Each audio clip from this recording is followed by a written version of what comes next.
So Call of Duty Modern Warfare 3 is in early access right now, and well, the launch of the game is not going down super hot. The reception has been kind of meager, and people are hoping that the annualized release model for Call of Duty comes to an end because it's becoming clear that the developers just can't keep up. Now, before the game's launch, we saw kind of little things that kind of bothered people. Like Jez here pointed out how at one point when you booted up your Xbox, you'd get this ad for Call of Duty Modern Warfare 3.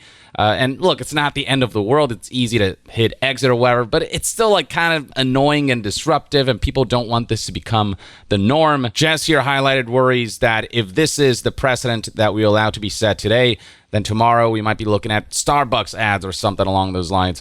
Xbox did this for Starfield and other games as well. Doesn't mean this is any less annoying. So the COD ad kind of popping up, it was not something that was particularly well received. Tom Warren here from The Verge also highlighted how Microsoft has started showing a full screen pop-up for Call of Duty Modern Warfare 3 when you boot up an Xbox today. And this is not something that he finds ideal. I don't want game ads when I boot up my Xbox, which I personally would agree with. Like, it's not really my kind of thing. And plenty of people have highlighted this. Here's a Reddit thread. Xbox ads full screen ad for Call of Duty on startup that has garnered over 13,000 upvotes on the gaming subreddit, with plenty of people not being fond of this. So that was kind of a smaller thing that made people go, eh. And then beyond that, there was this issue that people encountered where when they booted up Call of Duty Modern Warfare 3, the campaign, for some reason, asked you to insert the PS4 disc of Modern Warfare 2. This was an error that has since been rectified. The developers got wind of this and tweeted, "We're investigating an issue causing some players to encounter a disc-required error. Stand by for updates." And then it wasn't long after where an update has gone live to address an issue causing some players to encounter a disc-required error. But a lot of people seem to believe that this is kind of a good metaphor for Call of Duty Modern Warfare 3, because it doesn't feel like a huge leap forward from Modern Warfare 2. We'll get to that in a minute. But yeah, this is what that error message looks like for those who are curious. Plenty of people are like, what the hell? How is this a bug? Now, this stuff wouldn't be nearly as prominently highlighted if the game itself was just a banger and people were happy with it.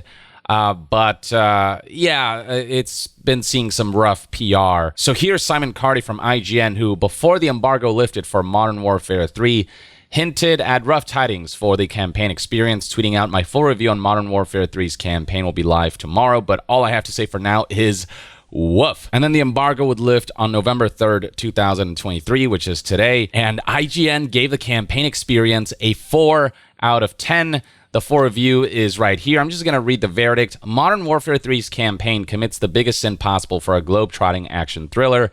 It's boring.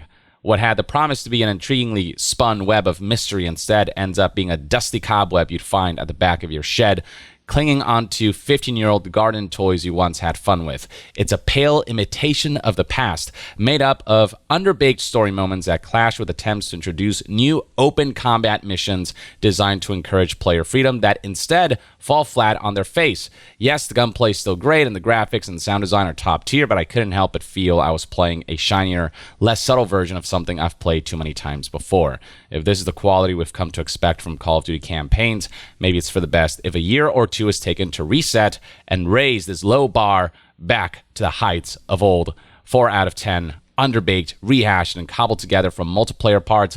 Modern Warfare 3 single-player campaign is everything a Call of Duty story mode shouldn't be. Yikes, pretty harsh words, but likely valid. And based on the discussions that I've been seeing online from people who do have early access to the campaign, a lot of people have been saying the same thing. A lot of people have been expressing disappointment at this campaign experience, and this probably in large part has to do with the fact that this is an annualized cycle and developers only have so much time to make these campaigns and to, cobble together a new game for a very strict deadline.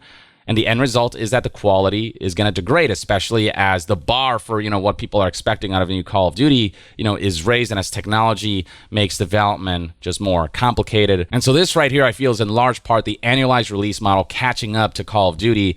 And in the case of Modern Warfare 3, it caught up in a really rough way. There are some people who are highlighting that the trailer for Modern Warfare 3, the marketing surrounding Modern Warfare 3, made the campaign seem a lot more epic, like there'd be more stakes involved and whatnot.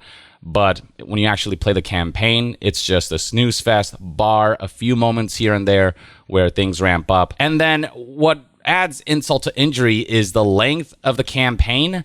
It is probably the shortest Call of Duty campaign ever, and Call of Duty campaigns have never been long. They're usually like 6 to 8 hours along those lines. In the case of Modern Warfare 3, a lot of people are completing this campaign within 4 hours, and they couldn't make an amazing 4 hours. At least if those 4 hours would have been, freaking epic with incredible set pieces and just been, bar-raising stuff, then that'd be one thing. But we're talking 4 boring hours, 4 low-quality hours, especially compared to past Call of Duty games. And so not only are we getting a lower quality campaign, we're getting a much shorter campaign than before. So this is about as bad as it could get. And yeah, there are plenty of people who do look forward to Call of Duty campaigns. And so this really sucks for those folks. And for this lower quality, more bare bones, and shorter campaign, we're shelling out the full price of $70 for an experience that feels nowhere near as feature complete or as, bar-raising as it should be. Every new game should strive to kind of elevate from what came before. But demanding full price for this experience, a lot of people just don't feel like the price point is justified. And then making matters worse is that the full installation size of Call of Duty Modern Warfare 3 is a whopping 213 gigabytes. I mean, remember when this was 150 gigabytes and people were like, what the hell? Now we're up to 213 gigabytes. I don't know how this is acceptable. That is 1/10 of a 2 terabyte drive, more than a tenth of a 2 terabyte SSD. And for people who like to have a lot of games installed on their system or on their PC, which is plenty of people, this is less than ideal. And given that Modern Warfare 3 doesn't feel as content rich as other games that feel so much more just epic in scope and are significantly smaller, a lot of people are scratching their heads as to why this is the case and how they couldn't just compress the storage size further. Now, it is worth noting that there is a minimum installation size of 79 gigabytes if you don't install the high-res assets, but that means you're getting a lower visual experience. The 79 gigabytes is for the multiplayer experience. If you add the single-player campaign on top of that without the high-res assets, that's 149 gigabytes, still ridiculous. And then if you add the high-res assets on top of multiplayer and single-player, that's when you clock in at 213 gigabytes. So at the very least, there are pieces you can add or remove to your liking. But still, I mean, this is insane. For what this game offers, it should not be anywhere this big. Now, the official Call of Duty Twitter page did take to Twitter to explain why the game is so huge, tweeting out the following on November 2nd, 2023. We'd like to provide an update on file sizes, which are larger than last year. This is due to the increased amount of content available day one, including open world zombies, support for item carry forward from Modern Warfare 2, as well as map files for current Call of Duty Warzone. That still doesn't feel like a justified explanation for this when other games, far larger in scope and scale, managed to make far more reasonable storage size requirements. Now, look, I'm no developer, so I'm not here to declare what is and isn't possible, but surely there is a way to not make Call of Duty Modern Warfare 3 over 200 gigabytes in storage size requirement, given the content that it offers. Surely, under more considerate hands, this game could be significantly smaller in size. There's this Forbes article here that breaks down all of the issues that Call of Duty Modern Warfare 3 has been experiencing during this early access period and all of the criticisms surrounding it. The fact that the campaign is 3 to 4 hours instead of the usual, 5 to 7, 8 hours seems to be trending negative for the quality, not just the length. That's important to note. It's not just about the fact that it's short. It's that the quality of those hours just does not live up to what came before, to some of the more renowned campaigns from series past. The launch of Modern Warfare 3, even outside of this, has been thorny. One of the things that's highlighted here is that Modern Warfare 3 doesn't even have a platinum trophy for the game, as it's actually categorized as DLC for Modern Warfare 2, which is probably a metaphor for this entire endeavor. That's what Modern Warfare 3 feels like to a lot of people. It feels like a lot of rehashed stuff from Modern Warfare 2. And like they didn't really justify the 3. It feels more like a Modern Warfare 2.5. And the new campaign just doesn't do enough to elevate this to a proper sequel. again, annualized release model is just not working out right now. It is becoming a detriment to the IP. But the thing is, it's probably going to sell millions and millions, and as long as that continues to happen, as long as Activision can get away with this, they'll continue with this model, because why would they change something that's financially working out for them, you know? There was some talk about slowing down the Call of Duty release cycle from annualized and letting Activision support studios work on other IPs rather than being cogs in the Call of Duty wheel. One can dream, right? One can dream, but there's just too much money to be made out of the annualized release cycle of Call of Duty, and so I don't foresee this stopping anytime soon unless, Call of Duty releases in such a poor state that sales and engagement just tanks to a point where Activision reconsiders their strategy. But for that to happen, it'd have to be quite the big decline. Now, it is important to highlight that we are in a new era for Activision Blizzard where they've been acquired by Microsoft, and it was during this acquisition that there were talks about slowing down the Call of Duty release cycle. So if Phil Spencer and crew can step in and be like, hey, we care about our first-party releases now. We want these not only to release at a high cadence, but at a high quality, and can mandate that the developers take more time with Call of Duty and end this annualized release cycle, then maybe there's hope. Maybe Uncle Phil can give us some hope for Call of Duty and for its improvement when it comes to quality. But that's just one of those things where there's no guarantee, so I'm not going to hold my breath.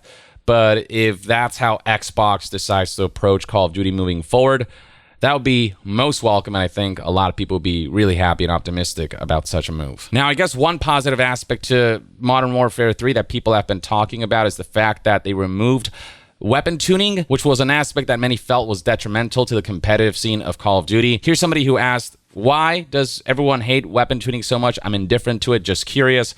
And then here's a response that kind of explains it. It made players who didn't play often or wanted a simple experience feel like they needed a PhD just to build a competitive weapon. So it became less about the skills with the tools that you have and more about just perfecting a build, you know what I mean?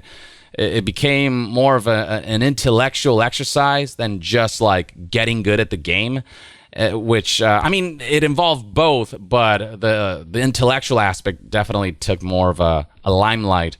And so I think without the weapon tuning aspect, it can just be about how good you are at the game and the weapons that you favor and stuff like that, which is what you want this kind of experience to be.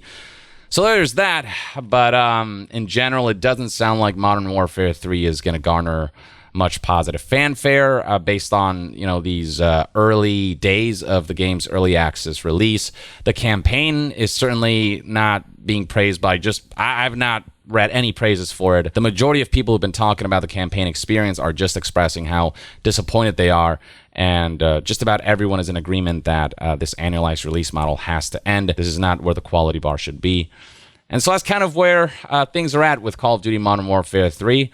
I'll see how things fare for this game commercially and critically as the days go on and as the late release date approaches. Early access is the release date. You just have to pay more to get it on launch day, and then everyone else gets it later. So that's when we'll probably start seeing more critics and also just user reviews. And I don't know. This one is probably not going to, again, it's not going to set the world on fire in like a good way. So, that's that. That Call of Duty just not having a great day, a great week. Just negative optics all around is what I've been seeing.